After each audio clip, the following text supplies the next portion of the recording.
কথা বলতেই ইচ্ছা করছে।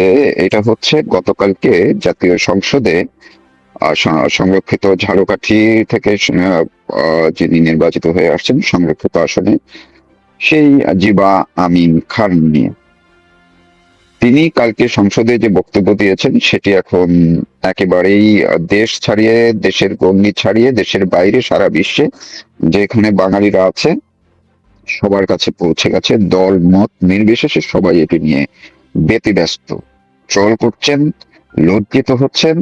বিএনপির যারা আছেন তারাও ব্যাপকভাবে এটি নিয়ে লজ্জিত, তার বক্তব্য নিয়ে। তো জেবা আমিন খানের কথাটি বা তাকে নিয়ে কথা বলার কারণটা হচ্ছে, আহ, আমি আমার বরিশাল অঞ্চলের একজন মানুষ জেবা আমিন খান, সেটা যেমন আমি তাকে দু একবার দেখেছি, তার কিছু আহ, কার্যক্রম আমি দেখেছি। ফলে আমার কাছে খুবই, আমি অন্ততপক্ষে আশ্চর্য হয়েছি অন্য কারণে, যে বরিশাল অঞ্চলে আহ, যত যে কয়জন খুবই আহ, এক ধরনের প্রভাব প্রতিপত্তিশালী যে কয়টি পরিবার, তাদের মধ্যে আহ, এই জিবা আমিন বাবা আক্তার উদ্দিন আহমেদ, তিনি বেশ সুপরিচিত একজন মানুষ ছিলেন। তার রাজনৈতিক পরিচয়ের জায়গায় পড়ে আসছি, এবং খ্যাতিমান ব্যক্তি ছিলেন, কারণ তিনি এমনি ব্যারিস্টার ছিলেন, বাট ব্যারিস্টার হয়েছেন পরে। এর আগেই তিনি ছাত্র অবস্থায় 1954-তেই তিনি কিন্তু পাকিস্তান গণপরিষদের সদস্য হয়েছিলেন, পড়াশোনা করা অবস্থায়, ছাত্র অবস্থায়। পরবর্তীতে তিনি ব্যারিস্টার হন, আইন পেশায় যুক্ত হন। এরপরে তিনি ওই সময় 54 সালের দিকে বা কিছুটা আগে, পরে তিনি পূর্ব বাংলা মুসলিম ছাত্রলীগের কিন্তু সভাপতি ছিলেন। পরবর্তীতে তিনি মুসলিম লীগের রাজনীতিতে ছিলেন, কনভেনশনাল মুসলিম লীগে ছিলেন। এক পর্যায়ে মহান মুক্তিযুদ্ধের সময় এসে তিনি আসলে ব্যাপকভাবে একদম মুক্তিযুদ্ধের বিপক্ষে চলে যান, কারণ যখন বাংলাদেশে মুক্তিযুদ্ধ চলছিল সেই সময় পাকিস্তানের কেন্দ্রীয় সরকারে তিনি একজন মন্ত্রী ছিলেন, শিল্প ও বাণিজ্য মন্ত্রী হন। ফলে পরিণতি যা হয়, পরবর্তীতে দেশ স্বাধীন হওয়ার পরে তিনি স্বাভাবিকভাবেই মুক্তিযুদ্ধ বিরোধী শক্তির মানুষ হিসাবে তাকে জেলে যেতে হয়। তিনি জেলে ছিলেন, তার বিরুদ্ধে মামলা হয়েছিল। তো সবকিছু পরেও এক ধরনের একটা বনেদি একটা ভাব আছে এই জিবা আমিন খানদের পরিবারের মধ্যে। ফলে আক্তার উদ্দিন, ব্যারিস্টার আক্তার উদ্দিন আহমেদের মেয়ে, সেটা যেমন তার একটা পরিচয়। তিনি হঠাৎ করেই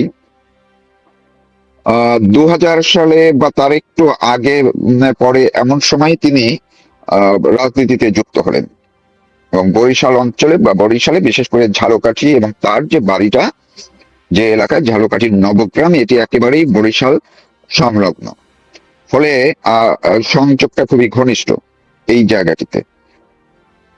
তাকে দেখতাম একটা সময়, তিনি এতটাই দাপট দেখাতেন যে তার ব্যাপক, বিলেতে ছিলেন এক সময়, সেখানে তার বিয়ে হয়েছিল। এরপরে ঢাকায় এসে আর একটা বিয়ে করেছেন।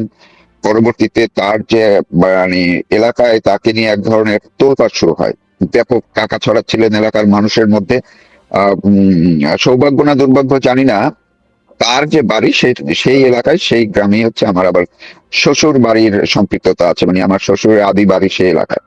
ফলে তার সম্পর্কে এবং সেখানকার অনেকে সম্পর্কেই জানি, দু একজন বিএনপি নেতার সঙ্গেও ঘনিষ্ঠ। যেমন সেখানে আমাদের বিএম কলেজের ছাত্র দলের ভিপি ছিল নান্নু, তার বাড়ি ওই এলাকায়, একই এলাকায় তার বাড়ি।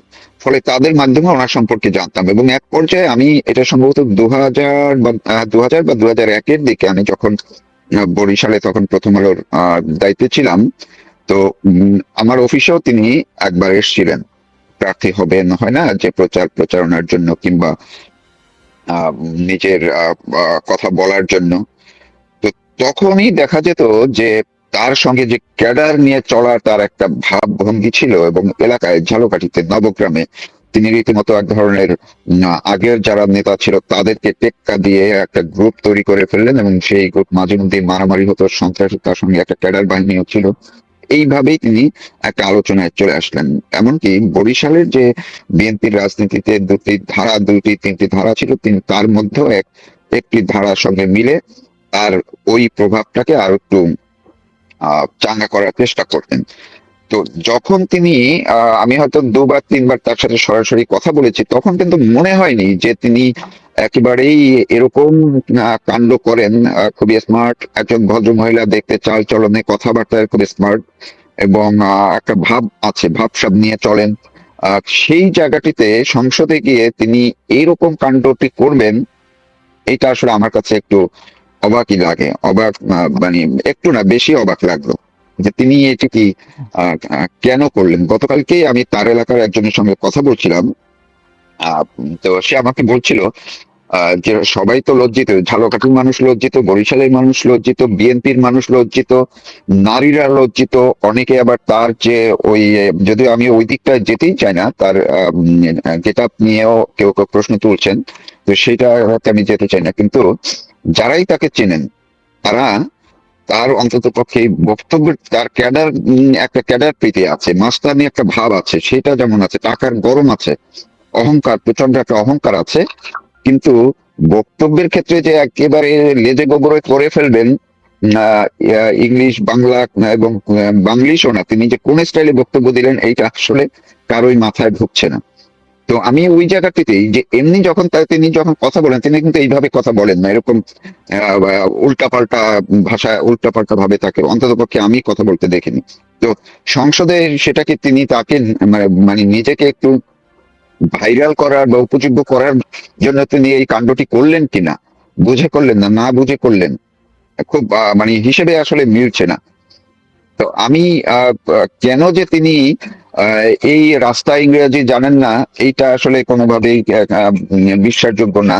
তিনি জানেন, ভালোভাবেই জানেন, এবং যেহেতু ব্রিটেনে দীর্ঘদিন ছিলেন, ব্রিটেনে তিনি কাজ করেছেন, তার পড়ালেখা নিয়ে অনেকের মধ্যে অনেক ধরনের প্রশ্ন আছে। কেউ বলছেন তিনি ইম্পেরিয়াল কলেজ থেকে, ঢাকা থেকে জাস্ট ইন্টারমিডিয়েট পাস করেছেন, কেউ বলছেন তিনি লন্ডনে পড়াশোনা করেছেন। হতেই পারে, কারণ তার ফ্যামিলি যেরকম, আমি আগেই বলেছি, একটা রাজনৈতিক পরিবার, তার বাবা অন্তত পক্ষে একজন রাজনীতিবিদ হিসেবে তার কিন্তু নাম আছে, এটি অস্বীকার করার, সে মুক্তিযুদ্ধের বিরোধী শক্তি হলেও তার কিন্তু নাম আছে, ব্যারিস্টার আখতার উদ্দিন। এইটি বাংলাদেশের ইতিহাস ঘাটলেও তার নাম দেখা যায়। কারণ তিনি ওই যে বললাম, তিনি ওই সময় 53-54-তে তিনি গণপরিষদের মেম্বার ছিলেন ছাত্র অবস্থায়, তখন তিনি পূর্ব বাংলা ছাত্রলীগের, মুসলিম ছাত্রলীগের সভাপতি ছিলেন। এটি তো কোনোভাবে ইতিহাস থেকে মুছে ফেলা যাবে না।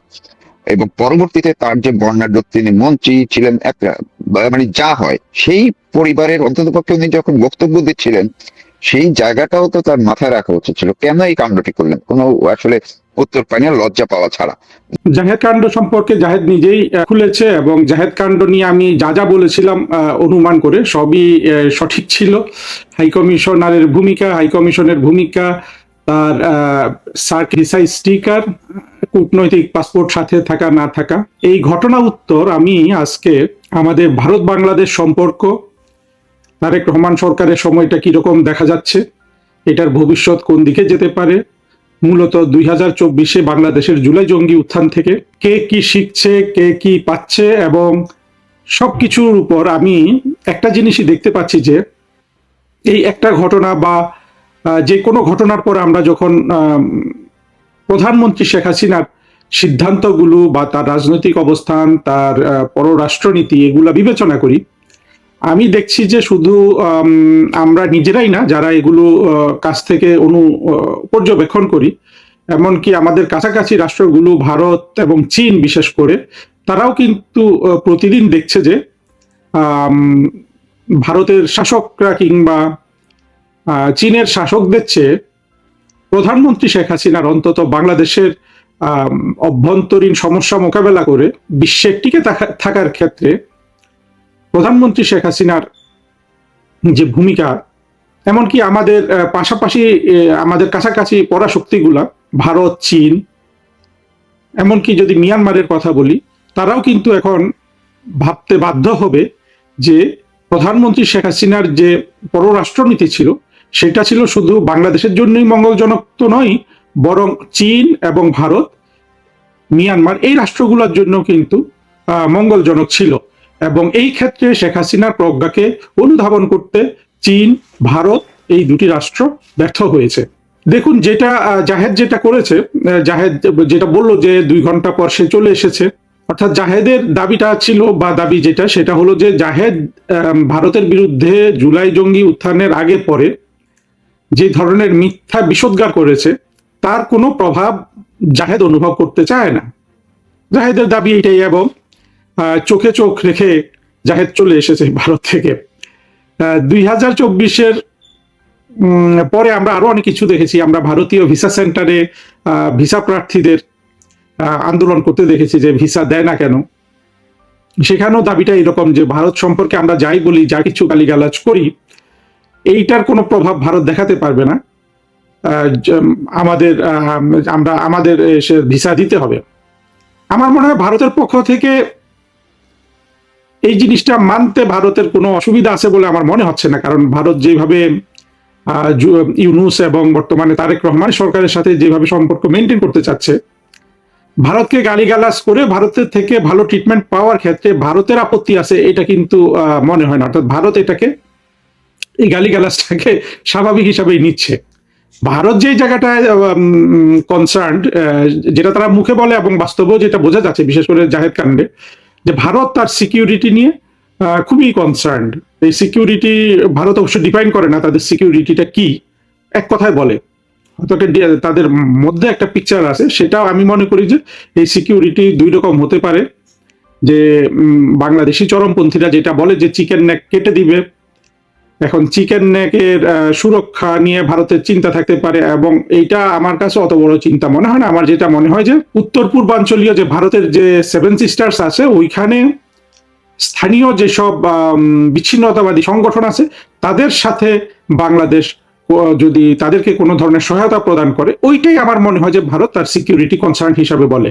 কিন্তু ওই যে চিকেন নেক কেটে দিবে, 7 সিস্টার্স দখল করবে, কিংবা ভারতের অভ্যন্তরে গিয়ে চরমপন্থীরা মৌলবাদী হামলা করবে, জঙ্গি হামলা করবে, এগুলো অন্তত আমার মনে হয় না যে এটাকে ভারত বড় কোনো থ্রেট মনে করে। ভারত থ্রেট মূলত মনে করে তাদের যেসব বিচ্ছিন্নতাবাদী সংগঠন আছে যেগুলো বর্তমানে অনেক বেশি নিয়ন্ত্রিত, ওগুলোকে উস্কে দেয়া, বিশেষ করে পাকিস্তানের সাথে ঐক্যবদ্ধ হয়ে, সেই জায়গাটা বোধহয় ভারতের কনসার্নটা সবচেয়ে বেশি।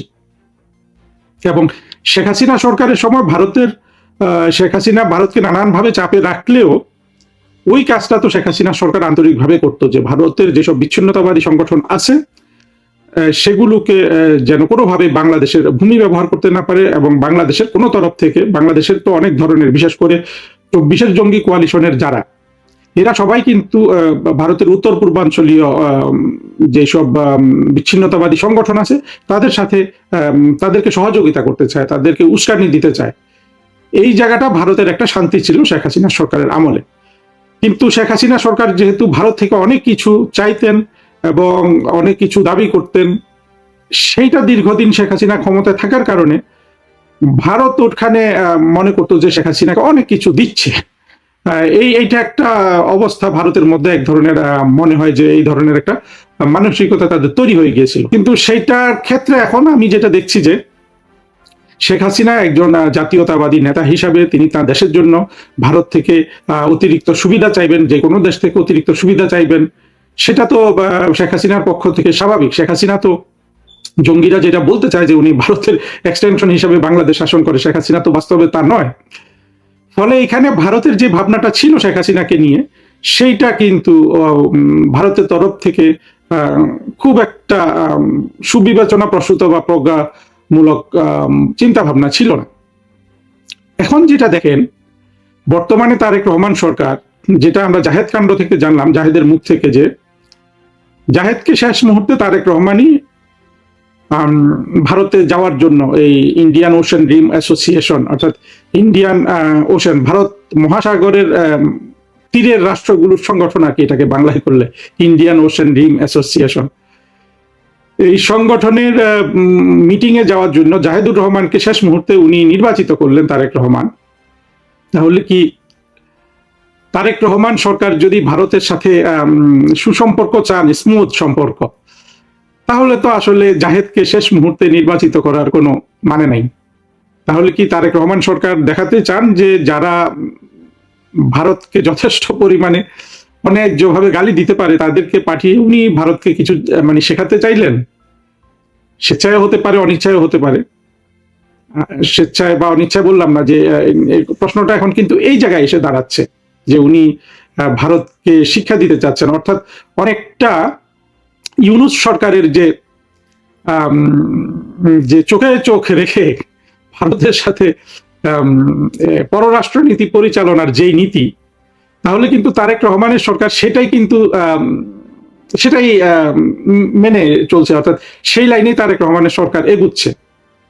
ভারতের চোখে চোখ রেখে তারেক রহমানও কিন্তু জাহেদুর রহমানকে পাঠালেন। জাহেদুর রহমান দিল্লি বিমানবন্দরে 2 ঘন্টা অপেক্ষা করে চোখে চোখ রেখে, অর্থাৎ চোখে চোখ রাখার নীতিটাকে আরেকটু বলিষ্ঠ করে, এবং জাহেদের বডি ল্যাঙ্গুয়েজে ওইটাই ছিল যে তার বার্তা ছিল যে চোখে চোখ রেখে হবে।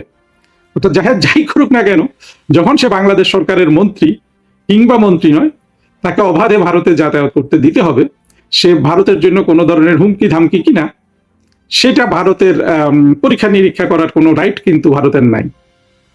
আশা করি জাহেদের উপর বাংলাদেশের জামাতে ইসলাম সহ যারা জাহেদের বিরুদ্ধে, পিনাকি ইত্যাদি যারা জাহেদের বিরুদ্ধে প্রচুর একেবারে কঠোর, আবার এরা যখন বিষোদ্গার করে একে অন্যকে গালাগালি দিয়েই করে, সেইটা হয়তো বিবেচনা করে দেখতে পারে, কারণ যেহেতু একই নীতি মেনে চলছে যে চোখে চোখ রেখে সে চলে এসেছে। এখন তারেক রহমান সরকার, আমি বরাবরই বলেছি যে ভারতের এটা ছিল যে তারেক রহমানের সরকারকে ক্ষমতায় আনার জন্য ভারতের যে আহ্লাদ ছিল, ভারতের যে আতিশয্য ছিল, সেটা আসলে ভারতের জন্য একদিকে যেমন বেমানান হয়েছে, সেটা ভুলও ছিল। এবং এটা এখন মোটামুটি জাহেদ কাণ্ডের পরে পরিস্থিতিটা আরেকটু সেটাই মনে হলো। আর এগুলো যত আমরা দেখতে পাচ্ছি, তত কিন্তু মনে হচ্ছে যে এই অঞ্চলের শান্তি স্থিতিশীলতা রক্ষার ক্ষেত্রে আসলে ভারত সরকার, চীন সরকার, মিয়ানমার সরকার সবাইকে কিন্তু আসলে শেখ হাসিনার সাথে বসা উচিত। মানে শেখ হাসিনার চিন্তা ভাবনা যেটা আমরা দেখি, যেটা হলো যে মার্কিন যুক্তরাষ্ট্রের অনুপস্থিতি থাকবে এই অঞ্চলে, এবং বাংলাদেশের উন্নয়ন সহযোগিতায় ভারত চীন 2 রাষ্ট্রই বাংলাদেশের উন্নয়ন সহযোগিতা করবে। সেইখানে ভারত চীনের বিষয়টা কন্ডিশনাল করবে না, চীনের বিষয়টা ভারতের বিষয়টাকে চীন কন্ডিশনাল করবে না। এটাই তো শেখ হাসিনার নীতি।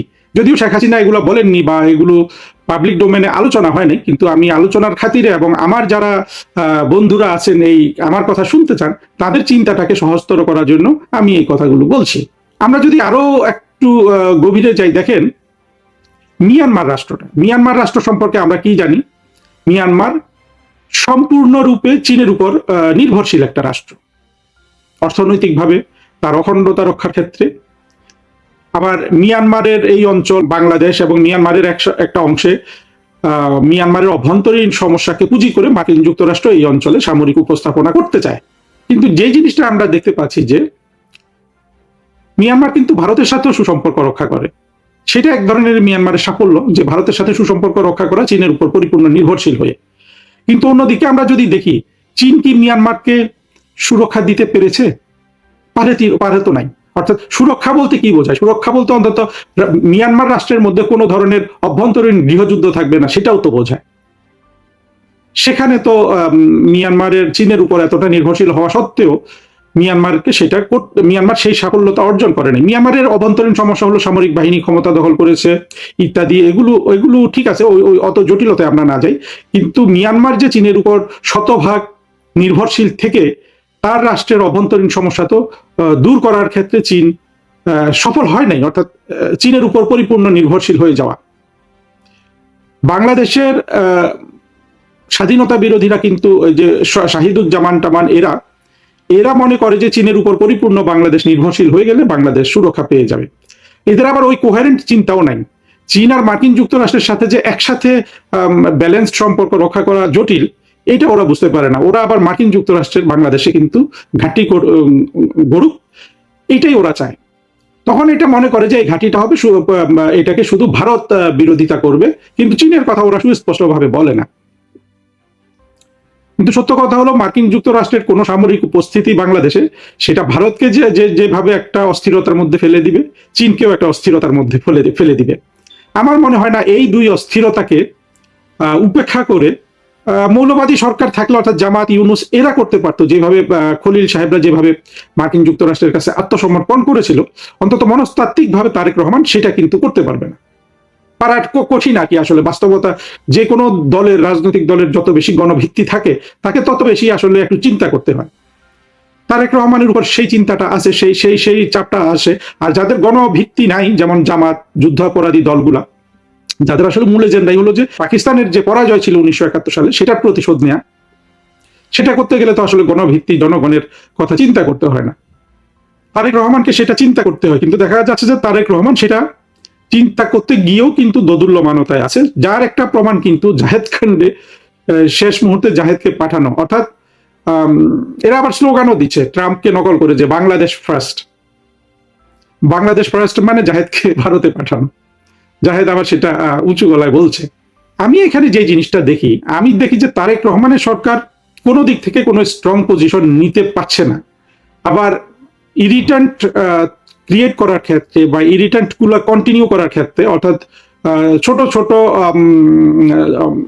কাঁটাগুলো দুই দেশের ক্ষেত্রে, জাহেদ তো অবশ্যই একটা কাঁটা বাংলাদেশ এবং ভারতের মধ্যে, আমরা খালি চোখে যেটা দেখেছি সেটার ভিত্তিতে যদি বিবেচনা করি, কারণ জাহেদ যে মিথ্যা প্রোপাগান্ডায় নেমেছিল এবং ভারত সম্পর্কে যেভাবে কথাবার্তা বলেছিল, গতকালই আমি বলেছিলাম এইরকম একটা লোক, ভারতীয় কোনো মানুষ জাহেদ যেভাবে বিষোদ্গার করতো, যদি বাংলাদেশে কখনো গুলিস্তানে এসে ধরা পড়ে, ধরেন মনে করেন যে ময়ূখ সাংবাদিক গুলিস্তানে হঠাৎ তাকে দেখা গেল, বাংলাদেশের জঙ্গিরা তাকে মেরে ফেলবে না? তো ভারতের চরমপন্থী বা ভারতের জাতীয়তাবাদী লোকজন যদি এইরকম জাহেদকে রাস্তায় পেয়ে মেরে ফেলে, তাহলে সেটা তো একই রকম হবে, তাই না? টিট ফর ট্যাট হয়ে যায়।